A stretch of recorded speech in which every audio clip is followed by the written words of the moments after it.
Always know the difference between what you're getting and what you deserve. The reality is that there's going to be situations in life with what people are offering you isn't truly what's best for you. And you've got to understand the need to not settle. But let's be real. In today's world, especially for women in dating, the temptation to settle is strong for some. Or there are a lot of individuals encouraging settling, saying, well, maybe your options would be more realistic, or you would find more success if you were just willing to lower what your standards are.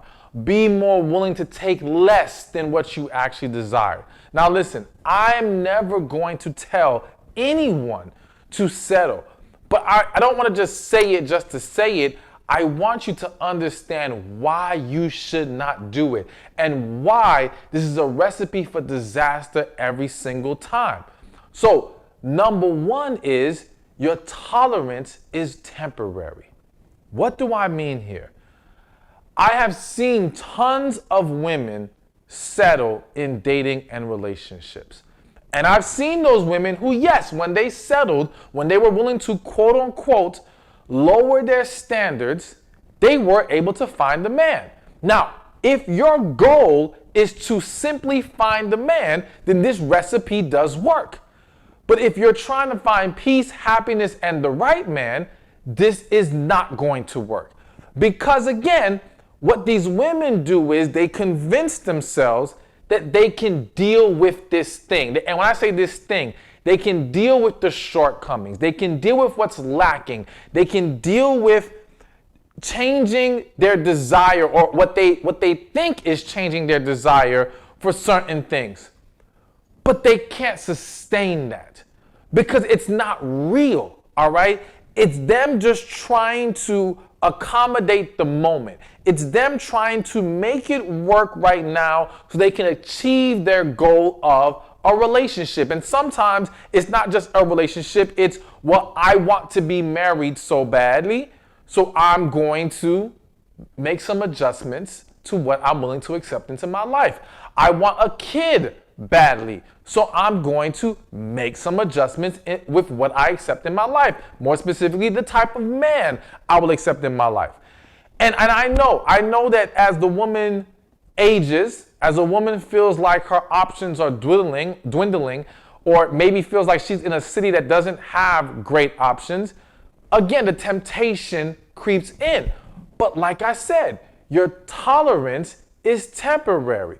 And so even if you get that man, even if you get that baby, even if you get that marriage, your ability to keep this going long term is damn near non-existent. And even if you're able to keep it going, how miserable are you going to be in the process? All right?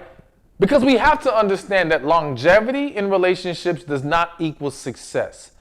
There's a lot of times where women say to me, well, look at this woman. She's been married for 20 years, but she's been miserable for 19 of them. Oh, well, this one's in her relationship. They seem good. Yeah, seem. She posts a lot of nice pictures on Instagram. She's screaming on social media and posting her status that she's so in love. But what you don't know is she's crying behind closed doors. She's frustrated and constantly fighting with this man that she accepted into her life and knew he was not best for her. So without being able to, in the long run, keep this going, why are we going to bother at all?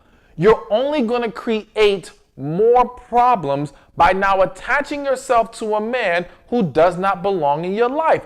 This can turn into a nightmare baby daddy, all right? A nightmare, again, marriage where now we talk a lot about, when I say we, society talks a lot about the financial ramifications that men have in marriage. But here's a reality check. Financial ramifications fall on who's ever making more money, okay? And in today's world, there are plenty of women who make more money than the man, all right? And now the burden or the consequences, and I don't say that to deter you from marriage in a general sense, just putting in perspective that there is a price that has to be paid for some women as well when they marry the wrong man. All right? And again, I believe in marriage, but I want you to marry the right person and for the right reasons. But getting back to the main point, whether it's the horrible baby's father, whether it's marriage with its own ramifications, or just the everyday quality of life that you have now sacrificed by being with someone you're not truly happy with. Sometimes, a lot of times, that is worse than even being single. You know, some people think it's better to have a piece of a man than no man.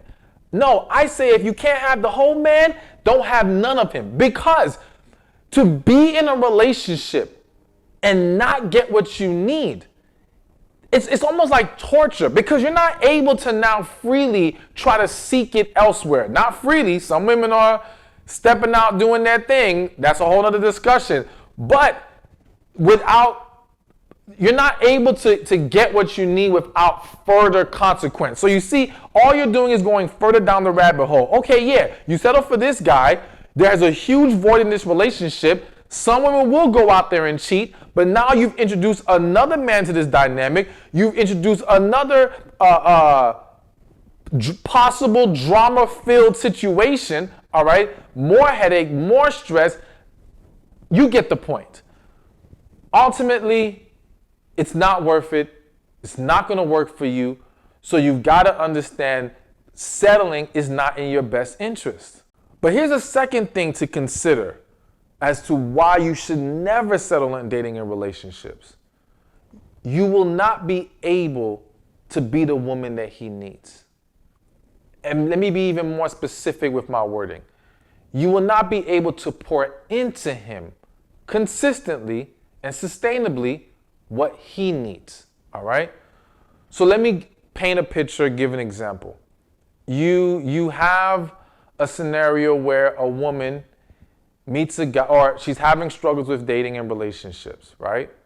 And let's just say she was hoping for a muscular 6-foot man, all right, who's doing well in life, and other things that she wanted on the list. But she settles. And I'm going to put settling into better perspective at the end of this video. But let's just say she doesn't just settle in the sense of she doesn't get 6 foot and muscular. She settles for a man who she is not truly attracted to, all right? And I'm really thinking of a specific scenario in my head where she got with a man who was extremely out of shape. He wasn't that tall, but I don't think that the height wasn't as bad of the issue as the very out of shape and just lacking attraction, all right?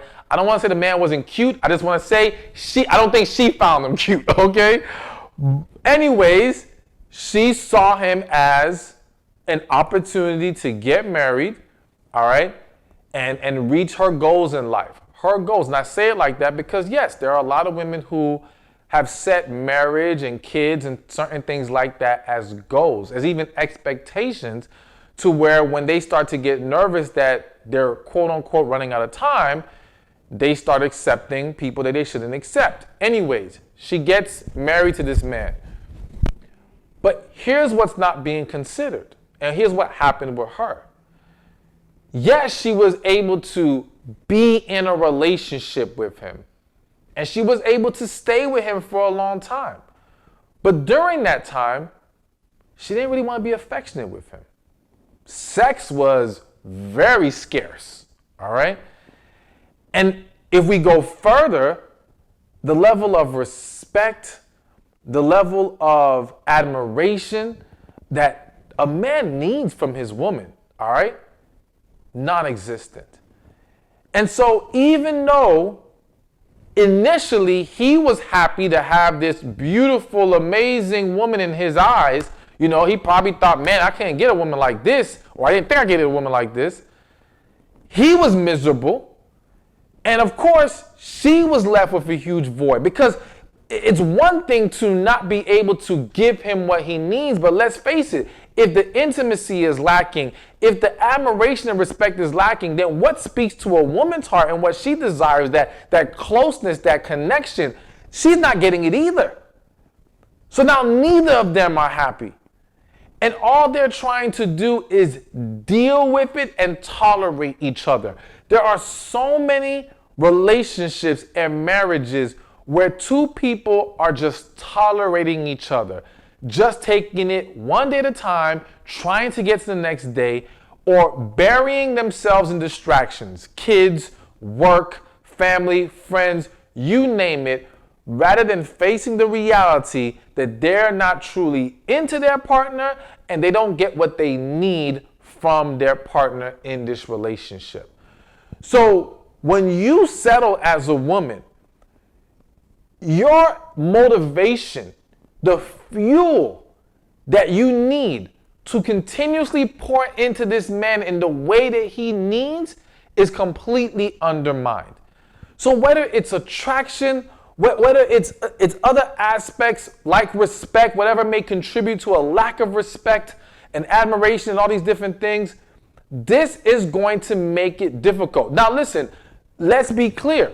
You can get with the right person and things can happen in life that can cause a hit in those areas. And so what I mean by that is if you got with someone and they let themselves go in certain areas of their life, it can have a negative impact where now our ability to pour into each other is going to be very much hindered.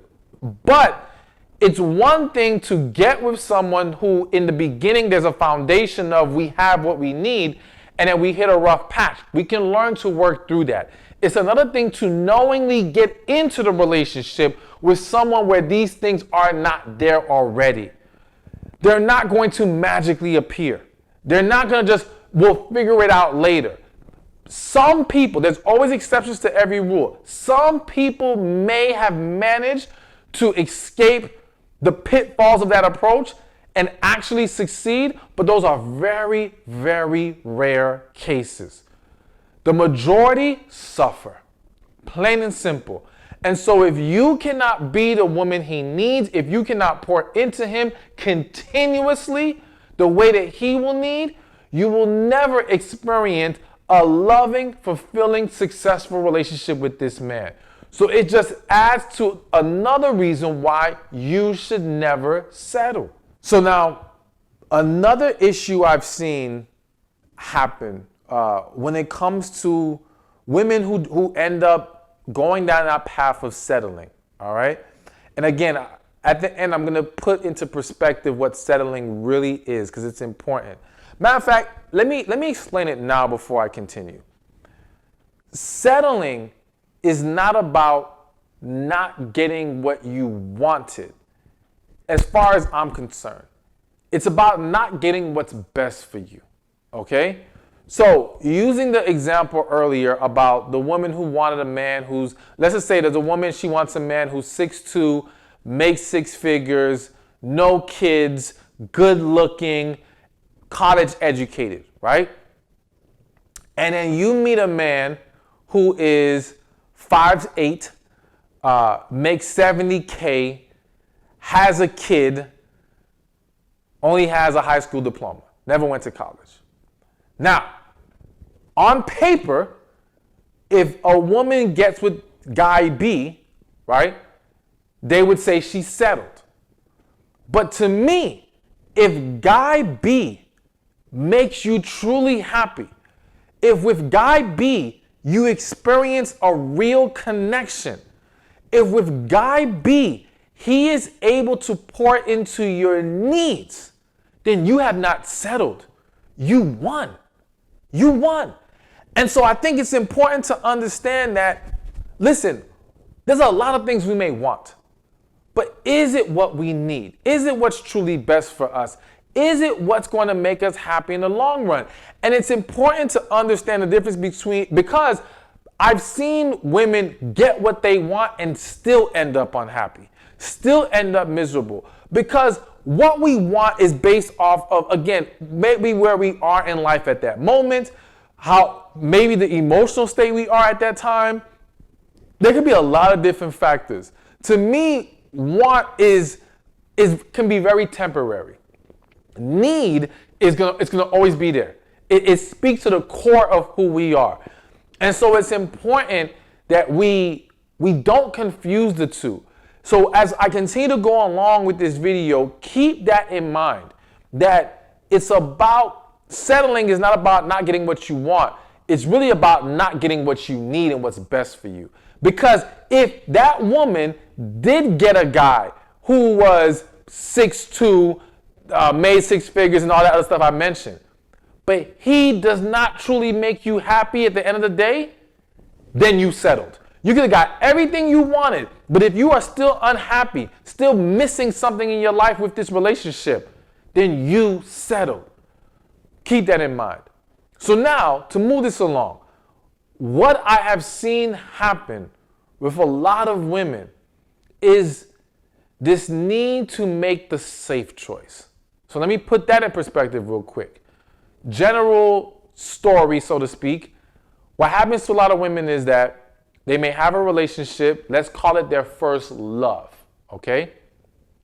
And in this first love, the woman is extremely vulnerable, wide open, I'm gonna use the word naive, but not naive to make it negative, but naive just to put in perspective that she's not aware beyond her emotions. She's so caught up and consumed in the moment, she's not able to properly evaluate things. And that typically happens to a lot of women with their first love. Because typically the first love is when you're young. Hell, even if it's not when you're young, it can happen because you have not experienced this yet and you don't know how to fully navigate it. Anyways, getting to the point, get with that guy, and many times, in many cases, that first love is either just not the guy for you, or he's not mature enough. He's not truly ready to be the man you need him to be just yet. And because of that, he is going to mishandle the relationship. He's going to make some mistakes. He's going to hurt you. All right? And because he's this guy that you are so open and vulnerable with, his hurt is going to hurt a lot. It's going to sting. So let's just say the two break up, and now women will process within themselves that, okay, I don't want to have to go through this again. I don't want to put myself in this scenario again. So now, consciously or subconsciously, I'm going to make a safe choice. I'm going to choose the man that I don't think I have to worry about in the ways I had to worry about my first love. Whether that be, this guy may be good enough to be with, but he doesn't make me vulnerable like that. Or it could be my first love was really good looking and got way too much attention from women. So I'm going to choose a guy who's not that great looking. I'm laughing, but this is a real thing. Not that great looking because I don't have to worry about him as much. Or I may pick a guy who's just not as desirable because I feel like with him, I will have more emotional control, more emotional security, as well as I technically will have the upper hand. I will be the more valuable one in this situation. It creates what's the word I'm looking for? It creates a false perception of safety. All right. And it is a true false perception. And I'm going to explain it now, because what this leads to is the fact that the safe choice is usually the wrong choice. So one, why is it the wrong choice? Because again, the safe choice is another word for the choice, the man I settled for. Let's just be real. You're not calling the guy who you think is so magnificent and amazing and you're so in love with the safe choice. He's not going to feel safe. If anything, that guy, especially if you've already been hurt before, that guy seems like the scariest choice possible. All right? That guy feels dangerous as hell. And if you have not healed, you're more than likely to run from that guy, which is a lot of women have ran from the right guy and ran to the wrong one. All right. So when we say safe choice, we're really in most cases, if not pretty much all, saying the guy you settled for. And so again, it goes back to what I mentioned earlier. If you're settling for him, you're not going to be able to be the woman he needs, which opens the door, and I have to highlight this specifically, which opens the door to him cheating on you. The reason why I'm mentioning this specifically is because all the women I have sat down with and coached, when we discovered that they accepted the safe choice into their life, they have all acknowledged that a part of them believed that this man would not cheat on them. Because again, the perception is, I'm the prize here. I'm of the greater quality. He should be happy to have me, happy that I'm even allowing myself to accept him into my life. He has to appreciate my presence. He can't afford to, not only can he not afford to cheat on me, hell, he's not the most desirable dude. So he's not getting women left and right anyway, okay? And not all safe choices, that doesn't apply to all safe choices, the whole not getting other women, but that can apply in a lot of scenarios. So anyways, you're thinking, oh, okay, he ain't going nowhere. He's not going to cheat. But what's being overlooked is he's excited to get with you initially. So yes, he views you as, oh my gosh, I got this. Going back to my example of the guy who was unattractive, getting that woman and thought, I can never get a woman like this.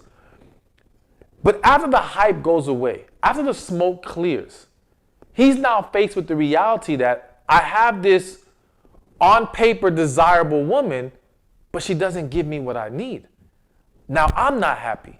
Now I have a void.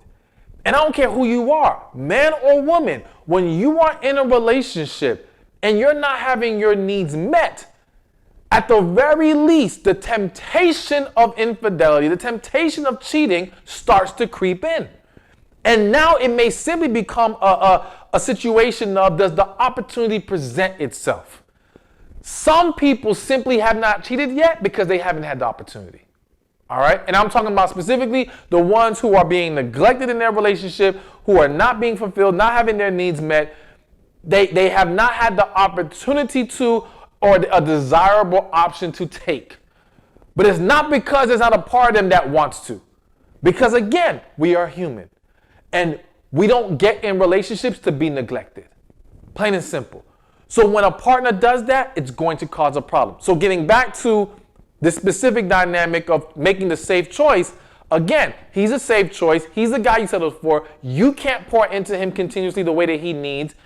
This opens the door to him doing exactly what you thought he wouldn't do. Cheat. And the mistake that a lot of women make is then to think that this cheating is a result of him simply being a man.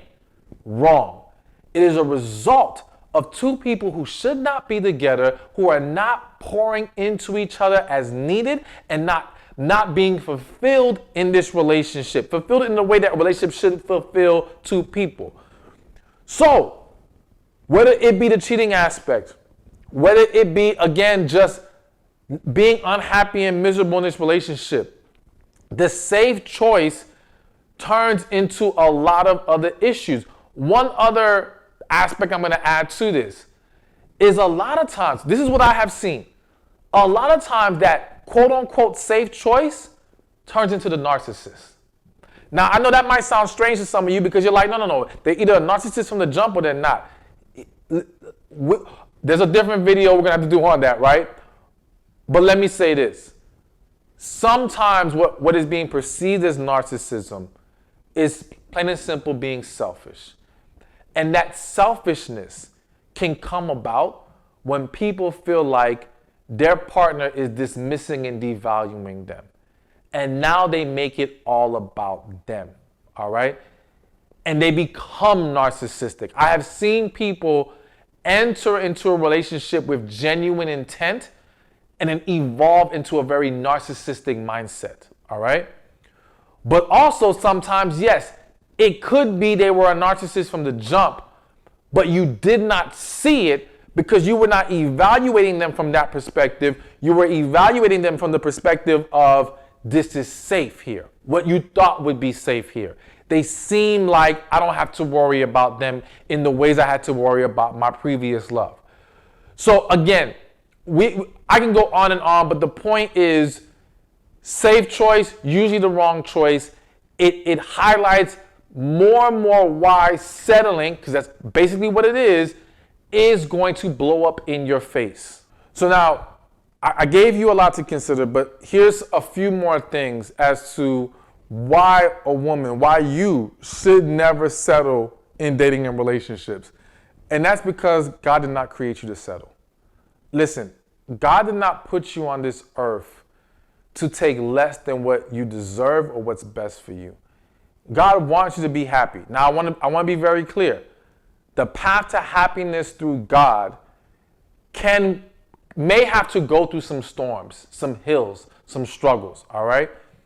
But we have to understand that what we perceive as bad or struggle, or what we perceive as bad and unfortunate may be recipes for success, all right? But just something that I want you to be mindful of. But ultimately, the end result is God wants you to be in a better place. And settling is saying, I don't trust God to give me better. I don't trust God to provide me with the blessings that speak to my heart. Biblically, it says God wants to give you the desires of your heart. Now, I don't interpret that as he wants to give you what you think you want. I interpret it as he wants to give you what you truly need. Again, what will truly speak to your heart, what will truly make you happy, what will truly give you peace while on this earth.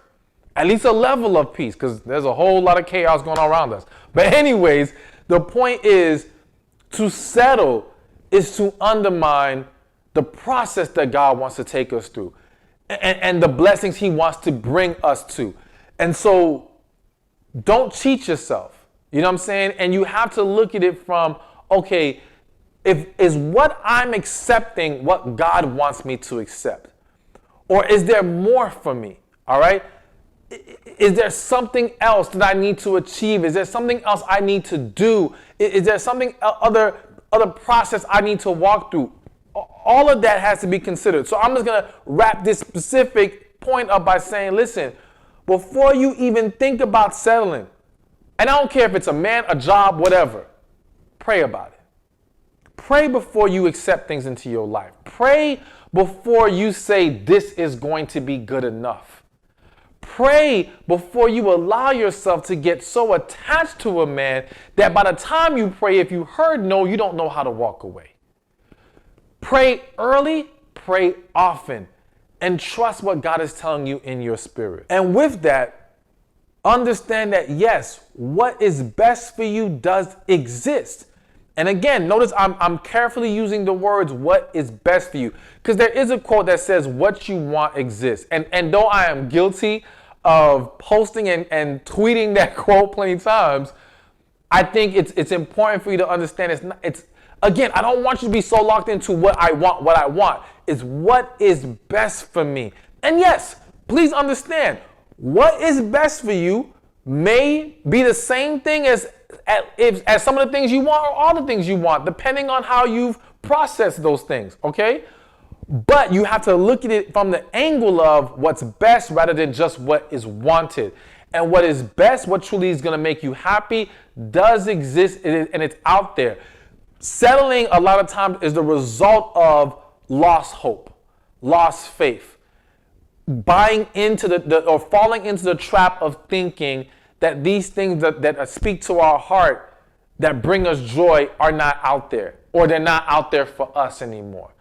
And that's a lot of devil told. I'm just going to say it like that. Like, listen, you got to reject that and understand, again, God wants better for you. God has better for you. But you got to keep pushing forward. But let me add this last thing before we wrap this video up. Attract what is best for you. I want to say attract what you desire, but again, I want you to process it different. Attract what is best for you. So what I mean is this. Everything that I'm telling you in this video about not settling is all true. But I don't want you to end this video and think, oh, okay, I'm just going to stay where I'm at in life and just not accept less.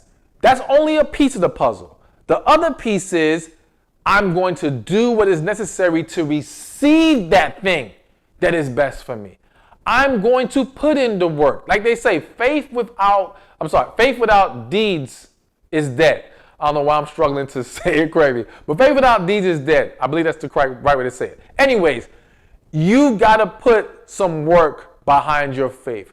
You got to put some work behind your hope and your embracing of God having better for you. And that's why it's important for you to, in prayer, ask God, okay, what do I need to do to receive these things? What is my role? What part do I play in this? It's not about go about life however you want, expecting things to fall in your lap. Plenty of people are not getting what they deserve because they're not putting in the work that needs to be done. Plain and simple.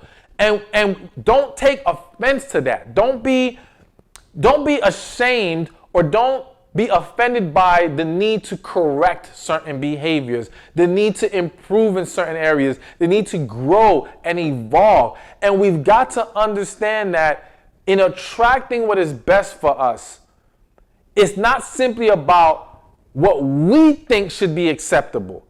It's about what is actually required. All right? And so putting it specifically within the framework of dating and relationships. And some of y'all may not like this, but again, I say this with love, and I say this because it's what will honestly help you get to the right place. If you're not having success with men, but you're holding on to what you think men should be willing to accept, you're not going to see improvement. You're not going to see better results. There is a level of having to embrace what men, or at the very least, the type of man who is best for you, is going to need to see from you. All right? And don't think this is about, well, why is it the woman that has to change? No, the person who wants better results has to make changes. So if this video was speaking directly to men, and I will at some point make a video on this exact topic to men, because sometimes certain angles are a little different depending on who I'm speaking to. But if I was speaking to them, I would make the same exact point. It would not change. So me saying this is not because you are a woman. I'm saying this because you are a person who wants better in your life. And once you embrace that and you're willing to take the right steps forward, you're going to start to see the benefit, the progress, and receive the blessings that are truly best for you. Thank you for watching this video. I hope you found it helpful. Be sure to watch this video over here and learn the 9 secret things men want but don't ask for. So they say men are very simple creatures, all right? And I laugh because there's truth to that, but I don't think it's always as simple as that.